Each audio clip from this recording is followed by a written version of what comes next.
Life has a weird way of revealing truths. That morning, while I was rummaging through my office drawer looking for my favorite pen, I found a note that would change everything. It was a hotel receipt with Samantha's handwriting, my girlfriend of 3 years, accompanied by a loving note addressed to William, her boss. My heart started pounding, but I kept my cool. The signs had been there for months: late meetings, hidden messages, a different perfume. I decided to watch more closely. For 2 weeks, I documented every excuse, every sudden departure, every little lie that I had previously overlooked. The final blow came when Sarah, my coworker, sent me a photo of them together walking into a restaurant. Samantha was wearing the necklace I had given her on our last anniversary. That moment crystallized everything. It wasn't just suspicions. It was my reality crumbling right before my eyes. Subscribe to the channel and hit like to get access to more stories like this. Determined to confront her, I waited for Samantha to get home that night. She walked in smiling, tossed her purse on the couch, and came to kiss me like nothing was wrong. I placed the receipt on the coffee table and watched her face change instantly. "It's not what you think," she started, with that classic line. I stayed silent, letting her get tangled up in her own lies. Samantha tried to spin an elaborate story about a special project at work, but her voice trembled with every word. When I showed her the photo that Sarah had sent me, her act fell apart. Samantha broke down on the couch, tears streaming. Between sobs, she admitted that she'd been having an affair with William for 6 months.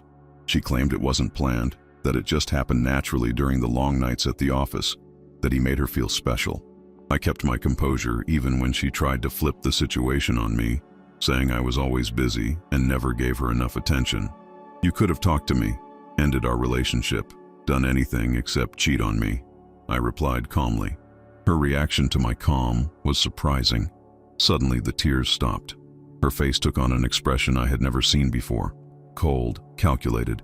"You have no idea what's coming," she said, grabbing her purse. "William and I are more powerful than you can imagine." I watched her leave the apartment, slamming the door behind her. At that moment, I didn't realize that her threat wasn't just empty words from someone cornered. It was the prelude to a storm that was about to hit my life. After the confrontation, our house, now all mine, felt like a museum of poisoned memories. Every photo, every shared object told a story that no longer made sense. I needed space to breathe, to process everything that had happened. I grabbed a small suitcase, packed the essentials, and drove until I found the Sunset Motel, a modest place on the outskirts of town. Robert, the owner, a gray-haired gentleman, noticed my mood and didn't ask unnecessary questions. He just handed me the key to room 207 and said breakfast was served from 6 to 9. The following days were a blur of missed calls and ignored messages. Ryan and Ashley, whom I considered my closest friends, bombarded my phone with questions. Apparently, Samantha had told her version of the story, a version where I was the controlling villain who smothered her with unfounded jealousy. The isolation at the motel became my refuge. Every now and then, Robert left an extra cup of coffee at my door, a silent gesture of understanding. During sleepless nights, I organized my thoughts and documents, trying to figure out how I missed the signs before. 1 week turned into 2. My boss was understanding about my remote work, but he knew I couldn't hide forever. The walls of room 207 became silent witnesses to my transformation, from the initial pain to gradual acceptance, and finally to determination. In the 3rd week, I got an email from Madison, an old friend of Samantha. "We need to talk," it simply said. Something in the tone of that message told me she knew more than she let on. I set up a meeting at a small, inconspicuous cafe away from usual spots. Before leaving the motel that morning, Robert stopped me. "Sometimes, kid, you have to lose yourself a little to really find yourself," he said, adjusting his old glasses. Those simple words carried more truth than he could imagine. My time at the motel wasn't just an escape. It was a preparation for what was to come. The lies started spreading like a virus. At work, I noticed sideways glances and conversations that died when I approached. Samantha had launched a systematic campaign to destroy my reputation, and it was working scaringly well. Rumors were floating around that I'd been emotionally abusive, controlling every aspect of her life, made up stories about bursts of anger and episodes of sick jealousy. William, using his authority, subtly reinforced these narratives in corporate meetings, stressing the importance of maintaining a healthy and safe work environment. Ryan and Ashley, who I'd known for years, blocked my number. I found out that Samantha had shown manipulated messages, edited to make me look obsessive and unstable. She had meticulously planned everything, building her story long before the confrontation. Social media turned into a minefield. Vague but pointed posts began appearing, hinting that the truth always comes out and that some people aren't who they seem. Colleagues started avoiding projects with me, fearing an association. Sarah was the only one who stuck by my side, albeit quietly. "They've done this before," she whispered during a lonely lunch at the office. "But no one's ever been able to prove anything." Her words lit a spark in me. This was bigger than just a simple betrayal. Things reached a peak when I found out that William had initiated a surprise performance review of me. The comments were carefully crafted to suggest emotional instability and difficulties working in a team. My position in the company, which I'd built over the years, was threatened. I stuck to my routine, documenting every interaction, every email, every comment, not out of paranoia, but as a precaution. While Samantha and William thought they had me cornered, they didn't realize they were leaving a trail of evidence. The meeting with Madison was becoming more and more crucial. Something told me that she could be the key to understanding not only what had happened to me, but also a larger pattern that was about to be revealed. The cafe chosen to meet Madison was 3 cities away, a place where we wouldn't risk running into familiar faces. She was already there when I arrived, nervously fiddling with her cup. Her face showed the weight of someone carrying a secret way too heavy. "You're not the first," she began, without beating around the bush. "And if we don't do something, it won't be the last." Madison then unraveled a story that sent chills down my spine. William and Samantha had a system, a pattern that had repeated for years. They picked promising employees, usually those who had the potential to threaten William's position.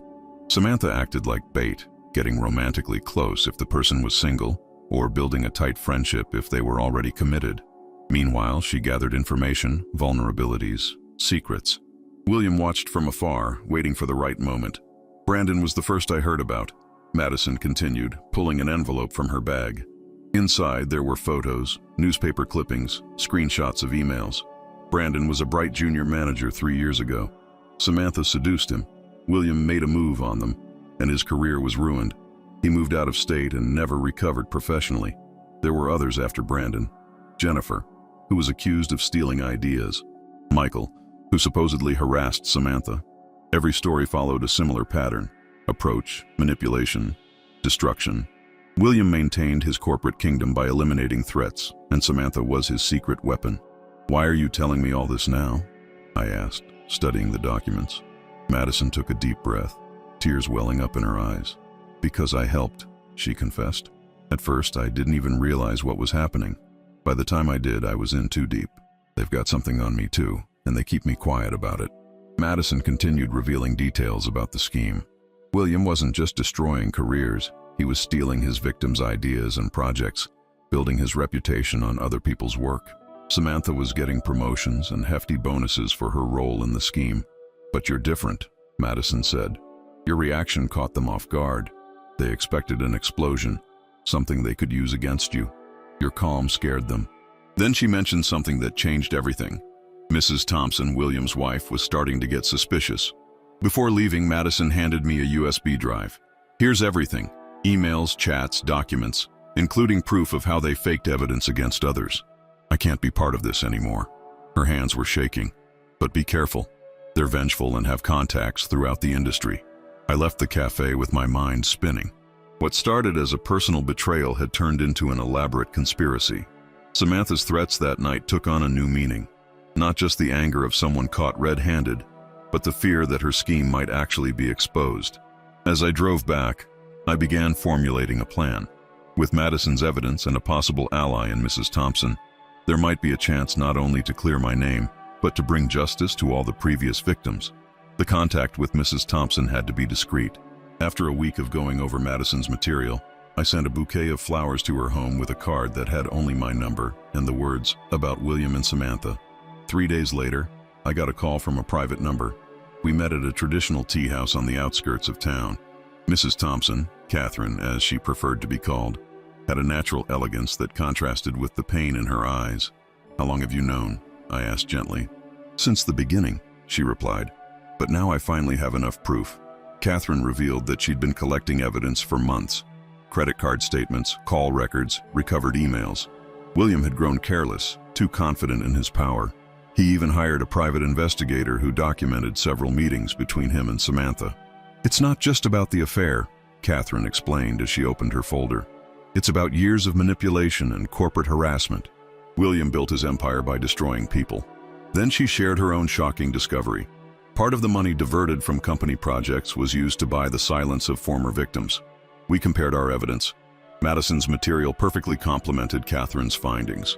Together we had a solid case not just for moral and sexual harassment, but also for corporate fraud.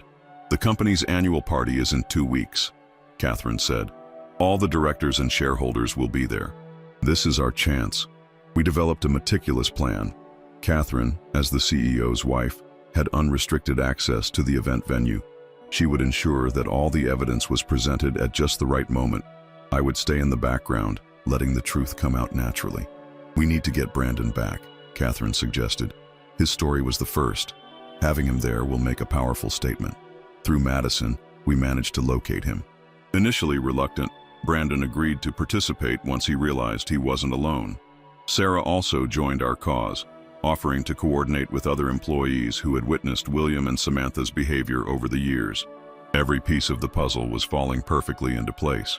In the days leading up to the party, Catherine and I met several times to fine-tune the plan. She showed an amazing strength, turning her pain into determination. "They didn't just hurt our relationships," she said during our last meeting. "They hurt innocent people, ruined careers, lives." The plan was set. The evidence, organized. The testimonies, prepared. While William and Samantha planned to attend the party as the ever-powerful couple, they had no idea that their castle of lies was about to come crashing down. On the eve of the event, I received a message from Catherine. "Tomorrow, the truth will come out. Not for revenge, but for justice." Looking up at the ceiling of room 207, my now familiar safe haven, I reflected on how we got here. What started as a personal betrayal had turned into a quest for justice bigger than either of us. The annual party was in full swing when I arrived.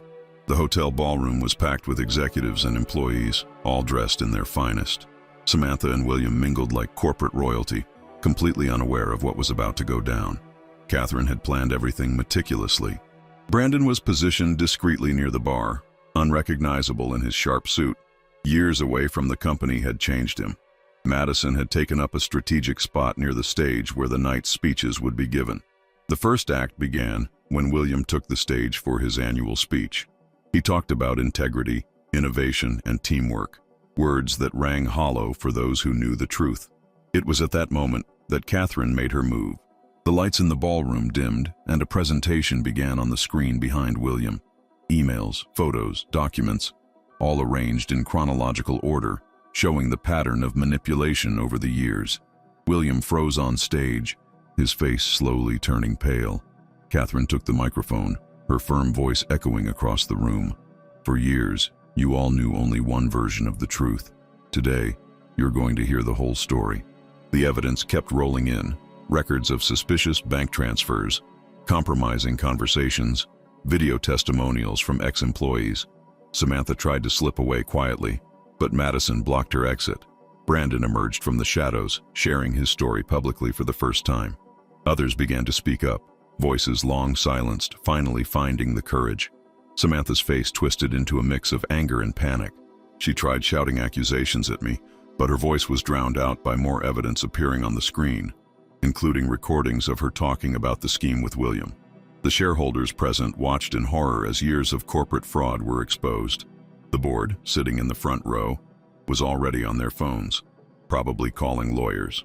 William tried to switch off the presentation, but the system was locked. The most impactful moment came when Catherine revealed financial records showing how corporate projects had been sabotaged to eliminate internal competition. Several employees recognized their stolen work, their careers thrown off course. Cornered, Samantha finally lost control. "You don't understand. We did this for the good of the company," she shouted, her mask of professionalism completely shattered. Her words only further cemented her guilt. Hotel security was called, not to remove the whistleblowers, but to ensure William and Samantha couldn't leave. The shareholders demanded immediate explanations. I watched it all from a corner of the ballroom next to Sarah. I didn't need to say a word. The truth spoke for itself. The shocked, indignant expressions on everyone's face confirmed that this castle of lies had finally crumbled. The party ended abruptly, but the repercussions were just beginning. As guests left in hushed groups, Catherine came over to me. "It's over," she said simply, but we both knew it was only the beginning of the journey toward justice. The following 48 hours were a whirlwind of events. The board of directors called an emergency meeting first thing the next morning. William and Samantha were immediately suspended, their access to company systems blocked, and their corporate emails preserved for investigation. The police were called due to evidence of financial fraud. I saw William being escorted out of the building, carrying a box with his belongings. Samantha had a nervous breakdown when investigators arrived at her office, screaming accusations at everyone and only making her situation worse. The company's legal department got in touch with all former victims. Brandon was the first to officially file a complaint, followed by a flood of other ex-employees who finally found the courage to speak up.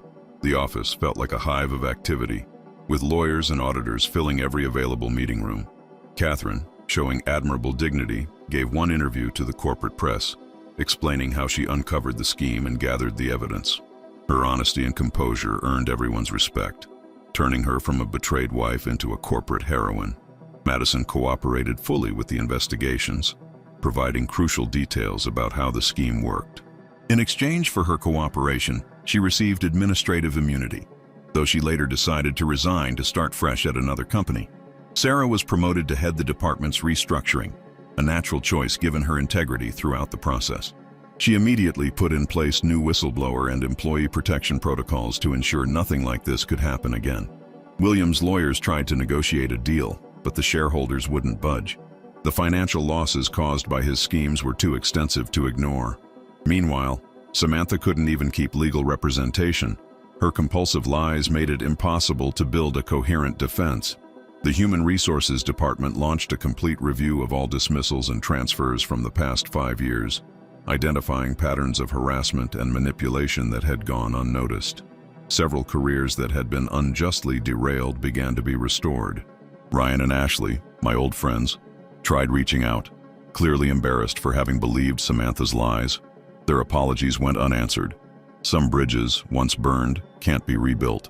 Robert, the motel owner, smiled contentedly when I went to pick up my last things from room 207. "Sometimes, kid, justice takes a while, but it never fails," he said, refusing to accept payment for the last week. That room wasn't just a refuge. It had been my headquarters during the storm. The company issued an official statement acknowledging the systemic flaws that allowed the scheme to prosper for so long. New oversight systems were announced, and an external consulting firm was hired to revamp corporate governance policies. As the legal processes began to take shape, there was a sense of cleansing in the air. People started smiling in the corridors again. Whispered conversations gave way to open dialogue, and an atmosphere of honesty began to settle in. The following weeks revealed the true extent of the scheme. Other companies in the sector started their own investigations, finding out that William had woven a manipulation network that stretched far beyond our own company. 3 ex-employees from different companies where William had worked came forward with eerily similar stories. We discovered that Samantha wasn't his first accomplice, just the most efficient one. Lawsuits multiplied, causing a domino effect throughout the corporate world. Brandon, now reinstated in his original position with back pay, led a support group for victims of corporate harassment. His traumatic experience turned into strength to help others. Madison, seeking redemption, became an active collaborator in that group. Financial investigations revealed an even darker pattern. William had embezzled funds from promising projects, deliberately sabotaging them to eliminate internal competition. The total loss was still being calculated, but early estimates were astronomical. Catherine, displaying admirable resilience, turned her experience into something positive. She began working with organizations that fight workplace harassment, turning her pain into purpose. Her story inspired others to break the silence in similar situations. Sarah set up a mentorship program at the company, especially aimed at protecting young employees from similar manipulations. "The best defense is education," she used to say in training sessions. The impact extended beyond the corporate environment. Several investigative reports were published, exposing how similar schemes operated in other companies. Our story had become a catalyst for a bigger change in the corporate world. The latest news I got indicated that William was facing multiple criminal charges, while Samantha had left the state, trying to escape her ruined reputation. Her professional online profiles disappeared, as did her presence on social media. Subscribe to the channel and hit like to get access to more stories like this. A year passed since the night of the party. The company flourished under new leadership with transparent policies and a renewed work environment. My promotion to project director came naturally, based on real merit, not on power plays or manipulation. Catherine became a respected figure in the corporate world, lecturing about business ethics and the importance of combating workplace harassment. Occasionally, we'd have lunch together, recalling how our unlikely alliance changed so many lives. William was sentenced to 6 years in prison for fraud and embezzlement. Samantha, after trying to start over in 3 different states, finally faced the consequences of her actions. She did community service and was required to attend therapy as part of her plea deal. Brandon now leads our West Coast branch, and his story of overcoming adversity inspires new employees. Madison found her path in a nonprofit, dedicating herself to helping people who had gone through similar experiences. Room 207 at the Sunset Motel became a special place for me. I occasionally visit Robert, have a coffee, and talk about how sometimes you have to lose everything to gain something bigger. He always saves that room for travelers who seem to need a safe place to regroup. As for me, I learned that justice and revenge are 2 different paths. Choosing justice, however long and hard the process, brings a peace that revenge could never offer. Today, when I look back, I see that the note I found in that drawer wasn't the end of a story. It was the beginning of a transformation much bigger than I could have ever imagined. Subscribe to the channel and hit like to get access to more stories like this.